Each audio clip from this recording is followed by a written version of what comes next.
waxaa magaalada Raaso ee gobolka Afdheer laga dhagax dhigay masaajid cusub oo ay yeelan doonto xaafadda saddexaad ee magaaladani Raaso.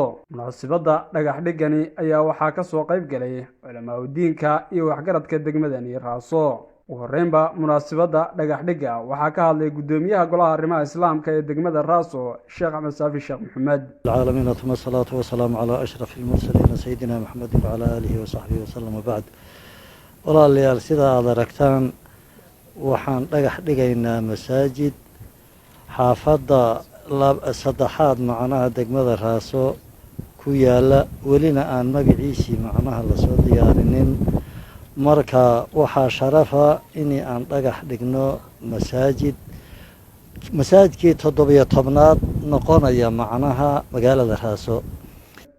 dhankiisa Sheekh Cabdikariim Sheekh Maxamuud oo ah injineer dhisa goobaha diinta islaamka ahna sheekh mudarris ah oo si tabarucaada ku dhisa dhismayaasha goobaha diinta sida masaajida iyo madaarista ayaa ka waramay masaajidkan la dhagax dhigay iyo qaabka uu u dhisi doono. aan ugu tala gashanahay inuu dhacana waxa weeyaan dhinac waa 25 dhinacna waa 20 saa wuxuu ku noqonayaa masaajid weyn ayuu ku noqonayaa wuxuu wataa qaybihii u baahnaa oo dhan ayuu wataa minaarada hadday tahay iyo xafiisyadii iyo madrasada qaybteedii iyo suuliyaashii wax walbana wuu wataa marka waxaan rajaynaynaa inuu noqdo masjid aad weyn oo muxuu mutakaamil oo dhinac walba ka dhammaystiran ayaan rajaynaynaa.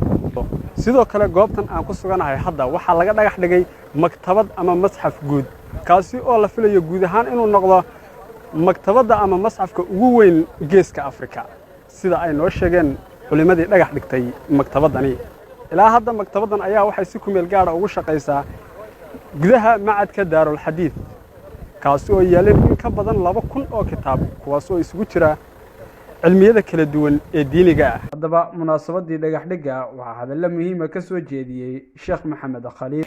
maktabkana haddaan taagannahay oo isagana aan dhagax dhigaynaa marka waxaan rajaynaynaa horumar wanaagsan oo diini ah ayaa ka socda meeshan waxaan rajaynaynaa inaad ka soo qayb qaadan doontaan insha Allah tacaala waxaan rajaynaynaa Ilaahay inuu noo dhammaystiri doono biidhnillaahi alkariim oo sida himadana ay tahay inay arrintu u socon doonto.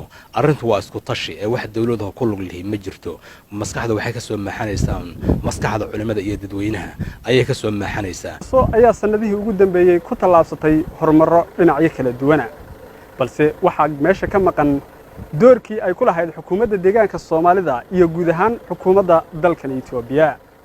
Cumar Maxamed Cali, telefishinka Saab, magaalada Raaso.